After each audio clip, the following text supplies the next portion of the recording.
લખતર તાલુકાના ઘણાદ અને આસપાસના ગામોમાં ઘુડખરના ત્રાસથી ખેડૂતોને વ્યાપક નુકસાન થઈ રહ્યું છે। આ મામલે ખેડૂતો ભારે નુકસાની ભોગવી રહ્યા છે। ઘુડખરો અભયારણ્ય વિસ્તાર છોડી રહેણાંક અને સીમ વિસ્તાર સુધી પહોંચી ગયા છે। ઘુડખરોના ટોળા ખેતરોમાં ખેડૂતોની નજર સામે જ મહા મહેનતે ઉગાડેલ પાકનો કચ્ચરઘાણ વાળી દે છે। ખેડૂતો ખેતરમાં જ હાજર હોવા છતાં ઘુડખરને ભગાડી શકતા નથી, કારણ કે ઘુડખર મોટી સંખ્યામાં ટોળામાં હોય છે। ઘુડખરોના ત્રાસ અંગે ફોરેસ્ટ વિભાગમાં અનેકવાર રજૂઆત કરવા છતાં કોઈ નિરાકરણ ન આવતા અંતે ખેડૂતોએ આંદોલન કરવાની ચીમકી ઉચ્ચારી છે।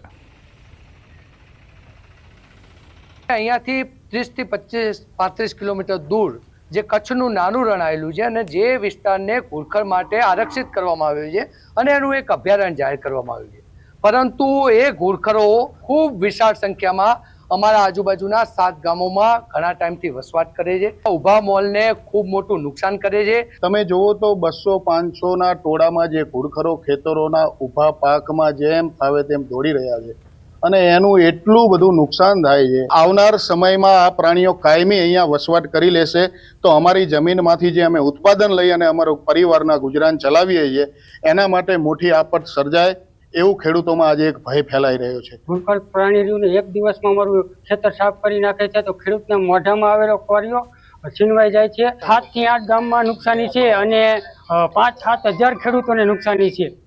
બાદને જોડતા ગરનાળામાં પાણી ભરાયું। વર્ષો જૂના ગોવિંદનગર ગરનાળામાંથી લોકોની રહે છે અવરજવર, પરંતુ ચોમાસામાં વરસાદ હોય કે ન હોય ગરનાળામાં પાણી ભરાઈ જ રહે છે, જેને કારણે રાહદારીઓ વાહન ચાલકોને ભારે પરેશાની થઈ રહી છે।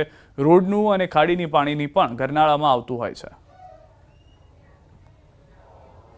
નગરનું ગરનાળું છે, અહીંયા બહુ જ આવવા જવાની તકલીફ વધારે પડે છે, કારણ કે આ છે ને ખાડાઓ પણ બહુ છે, અંદર મત્તીઓ પણ બહુ છે, એટલે અમારી ગાડી બધી સ્લીપ ખાય છે। સરકારને આટલી જ વાત કરવા માંગુ છું કે આ ફટાફટ બનાવો, આવવા જવાની તકલીફ વધારે થાય છે। Road number 0 Udhna Sanjaynagar railway ગરનાળામાં કાયમી પાણીના ભરાવાની જે સમસ્યા છે એના માટે વારંવાર લેખિત, મૌખિક, ઓનલાઈન અરજી કરવા છતાં આનો કાયમી ઉકેલ આવેલ નથી અને ગરનાળામાં મોટા ખાડાઓ પડી જવાથી આવતા જતા વાહનો પડી જાય છે। કેટલાક લોકોનું હાથ અને પગને ચોટ આવેલ છે। ગંદા પાણીનો ભરાવો જે છે તેને તાત્કાલિક ઉકેલ આવે અને તાત્કાલિક નિકાલ થાય એવી અમે આશા અપેક્ષા છે। મંત્રી ઋષિકેશ પટેલ નડિયાદના પ્રવાસે। ઋષિકેશ પટેલે મિશન રોડ પર આવેલ બ્રિજની મુલાકાત લીધી। 43 વર્ષ જૂના દાંડી માર્ગ પર આવેલ મિશન રોડ બ્રિજનું નિરીક્ષણ કરી માર્ગ મકાન વિભાગના અધિકારીઓને ખાસ સૂચન કર્યું। બ્રિજમાં જ્યાં ક્ષતિ જણાય તેને તાત્કાલિક રિપેર કરી અને રિપોર્ટ કરવા સૂચના આપી।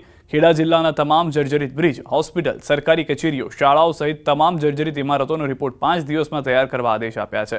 ખેડા કલેક્ટર ઓફિસમાં જિલ્લાના તમામ ધારાસભ્યો, કલેક્ટર, એસપી સાથે બેઠક કરી વરસાદી પાણીના નિકાલથી લઈ દર વર્ષે ચોમાસામાં પડતી મુશ્કેલીઓનો તાત્કાલિક નિકાલ કરવા જરૂરી સૂચનો આપ્યા।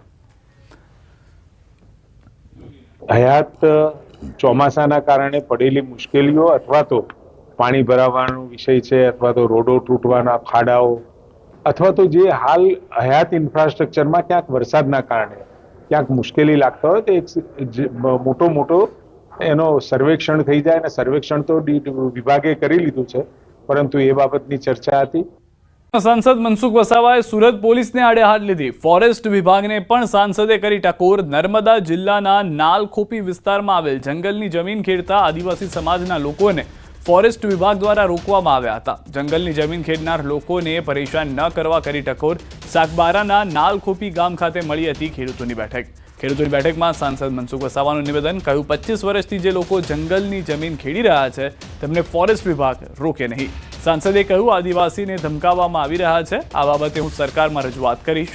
અધિકારીઓ આદિવાસીઓને ધમકાવશે તે હું કોઈ પણ સંજોગોમાં નહીં ચલાવી લઉં। તેમણે કહ્યું કે આખા ગુજરાતમાં કેટલાય જંગલો ખતમ થઈ ગયા, ત્યાં કોઈ કેમ નથી બોલતું। ફોરેસ્ટ વિભાગ જઈને જંગલ અને વન સૃષ્ટિ બચાવવા સાંસદ મનસુખ વસાવાએ કરી હાંકલ। પોલીસ અધિકારીઓ આદિવાસીને ડરાવે ધમકાવે છે। અરે ડરાવે ધમકાવે આદિવાસી ધમકાવો, તમે જાઓ બીજા મોટા સુરતની અંદર કેવા મોટા માફિયાઓ છે એને પકડો તો હું જાણું કે સુરત જિલ્લાની પોલીસ બહુ કાબિલ છે। આ તો બિચારા 25 વર્ષથી જંગલની જમીન ખેડે છે, જેને ભોગ આપ્યું છે ઉકાઈ ડેમની અંદર એને મદદ કરવી જોઈએ। એવા લોકોએ ફોરેસ્ટ અધિકારી હોય કે જંગલના અધિકારી હોય એને મદદ કરવી જોઈએ। આવતીકાલથી રિક્ષા ચાલકોની હડતાલ। આજે રાત્રે 12 વાગ્યાથી થંભી જશે રિક્ષાના પૈડા। શહેર પોલીસ દ્વારા રિક્ષા ડિટેન કરવાની કાર્યવાહી સામે રોષ। અમદાવાદ રિક્ષા ચાલક રોજગાર બચાવો આંદોલન દ્વારા કરાઈ જાહેરાત। 9 એસોસિએશન અને યુનિયન હડતાલમાં જોડાશે. પોલીસ માત્ર રિક્ષા ચાલકો સામે જ કાર્યવાહી કરતી હોવાનું રિક્ષા ચાલક યુનિયનનો આક્ષેપ. ટેક્સી, ડમ્પર, બાઇક ટ્રાવેલ્સ સામે પોલીસ નથી કરતી કાર્યવાહી. પોલીસે પકડેલી રિક્ષા કોઈ પણ પ્રકારના દંડ વિના છોડી દેવાની માંગ. અમદાવાદ રિક્ષા ચાલક રોજગાર બચાવો આંદોલન દ્વારા પોલીસ કમિશનરને અપાયું આવેદનપત્ર. સરકારી કચેરીમાં અરજદારોના ડોક્યુમેન્ટ પણ સુરક્ષિત નથી. લગ્નની નોંધણી માટે આપેલા આધાર કાર્ડનો ઉપયોગ શૌચાલય બનાવવામાં કરાયો. અંકલેશ્વર નગરપાલિકામાં લગ્નની નોંધણીમાં અપાયેલા આધાર કાર્ડના આધારે સંખ્યાબંધ શૌચાલય બનાવ્યો હોવાનું કૌભાંડ સામે આવ્યું. લગ્નની નોંધણી માટે અરજદારે રજૂ કરેલા દસ્તાવેજોનો ગેરકાયદે ઉપયોગ કરી શૌચાલય કૌભાંડ આચરવામાં આવ્યું હોવાના આક્ષેપ છે. જિલ્લાના અનેક તાલુકામાં શૌચાલય યોજનાનું કૌભાંડ સામે આવ્યું છે. સમગ્ર કૌભાંડનો આરટીઆઈમાં ખુલાસો થતા ભોગ બનનારમાં પણ રોષ જોવા મળી રહ્યો છે. કૌભાંડ મામલે નગરપાલિકાના પ્રમુખે કહ્યું કે આ મામલે મને કોઈ જાણ નથી. ફાઇલ મંગાવી તપાસ કરાવીશું. આ ખોટો ઉપયોગ કરેલ છે. મેં મારા લગ્નના સર્ટિફિકેટ માટે જે તે ડોક્યુમેન્ટ આપ્યા હતા તેમાં નગરપાલિકાએ જે આનો ભ્રષ્ટાચારમાં ઉપયોગ કર્યો છે તેને હું સખત શબ્દોમાં વંખોળું છું. આધાર કાર્ડ એવી રીતે એ લોકોએ લાવ્યા કે જે તે સમયે જેમણે લગ્નનું રજીસ્ટ્રેશન કરાવવા માટે નગરપાલિકાની અંદર આધાર કાર્ડ આપવામાં આવેલો હતો, એ આધાર કાર્ડનો દુરુપયોગ કરવામાં આવેલો છે. આ લોકોને ખબર પણ નથી અને એ લોકોના ઘરે બનેલું પણ નથી. એને વિશે મને એટલી કઈ જાણ નથી. એને ફાઇલો મંગાવીને હું જોવડાવીશ ને ચેક કરાવું. ભરૂચ નગરપાલિકામાં વીજળી ગુલ થતા અરજદારો હેરાન પરેશાન થઈ ગયા છે. વીજ પુરવઠો બંધ થતા તમામ કામકાજ ઠપ થઈ ગયા હતા. પોતાના કામ માટે આવેલા અરજદારોને લાંબા સમય સુધી રાહ જોવી પડી હતી.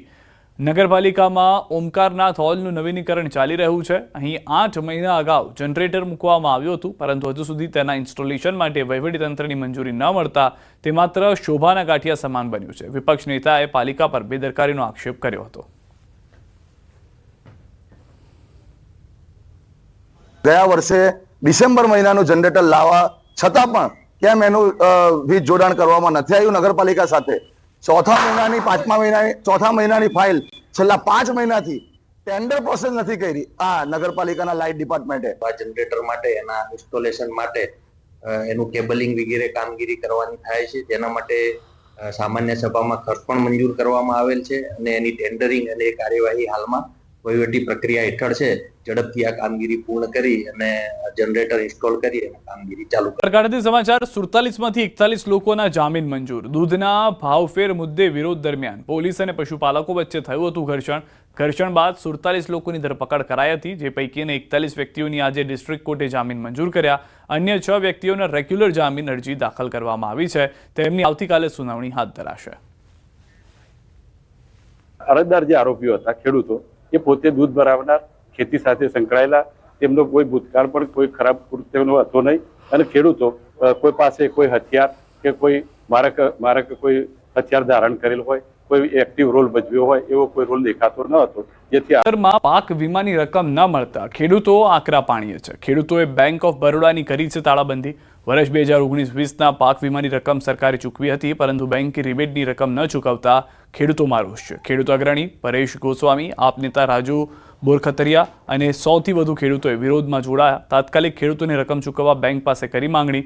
25 જુલાઈ સુધીમાં 1100 ખેડૂતોને રકમ ચૂકવવાની બેંકે ખાતરી આપી છે. બેંક ખેડૂતોને ખાતરી આપતા ધરણા સમેટાયા છે. 19-20 માટે ઘણી બધી કેસો લડ્યા, ઘણી બધી મહેનત કરી, ત્યારે આ વીમો પાસ થયો છે. 19-20 નો વીમો આવી ગયો છે, તો વીમો આપવા માટેની તસલ્લી નથી લેતા. ત્યારે ખેડૂતો આજે રોષભેર આવી અને બેંક મેનેજરને રજૂઆત કરી છે અને બેંકને તાળા માર્યા છે. અમે બધાએ ખેડૂત 200 જણા આવી અને તાળાબંધી કરી બંધ કરાવી છે. તમામ 1100 ખેડૂતને પેમેન્ટ છે એ આ બેંક દ્વારા 25 જુલાઈ 2025 સુધીમાં જમા કરી દેવામાં આવશે, જેની ખાતરી આપી છે. એ અંતે અમારે જે આ તાળાબંધીનો કાર્યક્રમ હતો એ તાળાબંધીના કાર્યક્રમની અંદર સુખદ અંત આવ્યો છે. પાસે વરસાદી પાણીનો ભરાવો થતા મહિલાઓએ હલ્લાબોલ કર્યો. ગોંડલ ગુંદાળા રોડ પર આવેલ સિલ્વર સ્ટ્રોમ સોસાયટીની મહિલાઓ દ્વારા ચક્કાજામ કરાયું. સોસાયટીની એન્ટ્રી પાસે વરસાદી પાણીનો વારંવાર ભરાતા સોસાયટીના રહીશોએ ચક્કાજામ કર્યો. ગુંદાળા રોડ પર સિલ્વર કોમ્પ્લેક્સમાં આવેલ અમુક દુકાન માલિકો દ્વારા મંજૂરી વગર બ્લોક નાખતા સોસાયટીમાં વારંવાર પાણી ભરાતા હતા. ઘટનાની જાણ ગોંડલ નગરપાલિકા પ્રમુખને કરાતા તેઓ સ્થળ પર દોડી આવ્યા હતા. નગરપાલિકા પ્રમુખ અશ્વિનભાઈ રૈયાણી દ્વારા દુકાન માલિકે મંજૂરી વગર નાખવામાં આવેલ બ્લોક પર જેસીબી વડે દૂર કરવામાં આવતા સ્થાનિકોનો રોષ શાંત પડ્યો હતો. આમાં સોસાયટીમાં રોજથી લાઇટ વહી જાય, 2-3 કલાક લાઇટ વહી જાય. નાના છોકરાવાળાને શું સમજવાનું? એ તો સરકાર ઉપર આવે ને, સુધરાઈવાળા ઉપર આવે ને. અમારે શું સમજવાનું? ત્યાં જઈને અરજી કરી તો એમ કે થઈ જાય, કાંઈ થતું નથી. 2-3 હારી વસ્તુ ભાઈરે વસ્તુ નાખી અમે, લાઇટો ઉડી જાય, મશીનના શોર્ટ સર્કિટ થઈ જાય. એ શું કરવાનું? હા, પાણી ભરાવાનો પ્રશ્ન હતો. આગળ દુકાનો પર હવે બ્લોક નાખેલા હતા, એ બ્લોક દૂર કરીને હટાવીને પાણી ભરાવાનો પ્રશ્ન સોલ્વ કર્યો છે. માહોલ છે સાવરકુંડલા શહેર તેમજ ગ્રામ્ય વિસ્તારોમાં પણ વરસાદી ઝાપટા પડ્યા છે. લાંબા વિરામ બાદ સાવરકુંડલામાં વરસાદ થયો છે. વરસાદ આવતા વાતાવરણમાં ઠંડક પ્રસરી ગઈ છે. વરસાદ આવતા ખેડૂતોમાં પણ ખુશી જોવા મળી રહી છે. તો સૌરાષ્ટ્રના વિસ્તારો કે જ્યાં પણ વરસાદની આગાહી હતી તે પ્રમાણેનો વરસાદ જોવા મળી રહ્યો છે. અમરેલીના સાવરકુંડલા શહેરની અંદર આસપાસના પંથકમાં પણ વરસાદી માહોલ જામેલો જોવા મળી રહ્યો છે. વલસાડ જિલ્લામાં ફરી એક વખત વરસાદનો રાઉન્ડ શરૂ થયો છે. આજે સવારથી જિલ્લામાં વરસાદી માહોલ છવાયો છે. બપોર સુધી જિલ્લામાં વાદળછાયા વાતાવરણ વચ્ચે છૂટો છવાયો વરસાદ વરસ્યો હતો. બપોર બાદ વાપી અને આસપાસના વિસ્તારમાં થોડા સમય સુધી ભારે વરસાદ વરસ્યો હતો. આથી વાપીના રસ્તાઓ પાણી થઈ ગયા હતા. છેલ્લા એક અઠવાડિયાથી વલસાડ જિલ્લામાં મેઘરાજાએ વિરામ લીધો હતો. વરસી રહેલો વરસાદ ખેતીના પાકને અનુકૂળ હોવાથી ખેડૂતોમાં પણ ખુશી છે.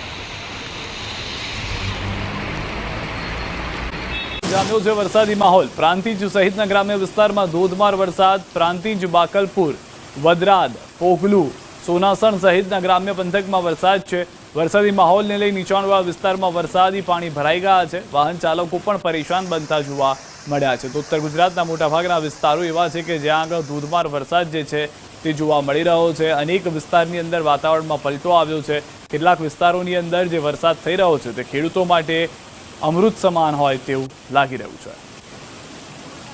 સાબરકાંઠા જિલ્લામાં પણ વાતાવરણમાં પલટો આવ્યો છે. તલોદ સહિત ગ્રામ્ય પંથકમાં ધોધમાર વરસાદ. હરસોલ, રામપુર, કાલીપુરા, ગઢી, વક્તાપુર સહિતના ગ્રામ્ય પંથકમાં વરસાદ થયો છે. તલોદમાં 1 કલાકમાં 1 ઇંચ વરસાદ થઈ ગયો છે. વરસાદને લઈ નીચાણવાળા વિસ્તારમાં વરસાદી પાણી ભરાયા છે. વિરામ બાદ જામ્યો છે વરસાદી માહોલ. સાબરકાંઠા જિલ્લામાં સવારથી વરસાદી માહોલ સર્જાયો છે. તલોદ, પ્રાંતિજ અને હિંમતનગરમાં પણ વરસાદ વરસ્યો છે. તલોદમાં 3.25 ઇંચ વરસાદ ખાબકી ગયો છે. પ્રાંતિજમાં 1.25 ઇંચ વરસાદ વરસ્યો છે. પ્રાંતિજના શાસ્ત્રી બજાર, ભાંખરિયા વિસ્તારમાં પાણી ભરાયા છે. હિંમતનગરમાં 0.5 ઇંચ વરસાદ વરસ્યો છે. તલોદમાં નીચાણવાળા વિસ્તારોમાં પાણી ભરાયા છે. રહેણાંક વિસ્તારમાં પાણી ભરાતા લોકો પરેશાન છે. વિરામ બાદ અરવલ્લીમાં પણ ફરી વરસાદ છે. માલપુરના અણિયોરમાં ધોધમાર વરસાદ. 3 દિવસના વિરામ બાદ શરૂ થયો છે વરસાદ. અસહ્ય ઉકળાટ બાદ વરસાદ થતાં ઠંડક પ્રસરી ગઈ છે. ખેડૂતોને નિંદામણ બાદ વરસાદ થતાં ખુશી છે. અણિયોર, કંપા, મોદલીમાં વરસાદ થઈ રહ્યો છે. તો અરવલ્લીના ભિલોડા તાલુકામાં ધોધમાર વરસાદ. માંગરોળા, ગંભીરપુરા, નવભવનાથ, માઉટાડા સહિતના વિસ્તારમાં વરસાદ થઈ રહ્યો છે. અસહ્ય ઉકળાટ બાદ વરસાદ વરસતા ઠંડક પ્રસરી ગઈ છે. વરસાદ વરસતા ખેડૂતોમાં ખુશીનો માહોલ જોવા મળી રહ્યો છે. બનાસકાંઠા જિલ્લામાં પણ વરસાદી માહોલ યથાવત છે. ડીસા તાલુકામાં વહેલી સવારથી જે વરસાદ વરસી રહ્યો હતો તેને લઈને હવે ખેડૂતો ચિંતિત બન્યા છે. કારણ કે સતત વરસી રહેલા વરસાદ અને વાદળછાયા વાતાવરણથી ચોમાસું, બાજરી, જુવાર અને મગફળીના પાકને નુકસાનની ભીતિ સેવાઈ રહી છે. બનાસકાંઠા જિલ્લામાં ફરી એકવાર ધોધમાર વરસાદ શરૂ થયો છે અને વરસાદ શરૂ થતાં ખેડૂતો અત્યારે ચિંતિત બન્યા છે.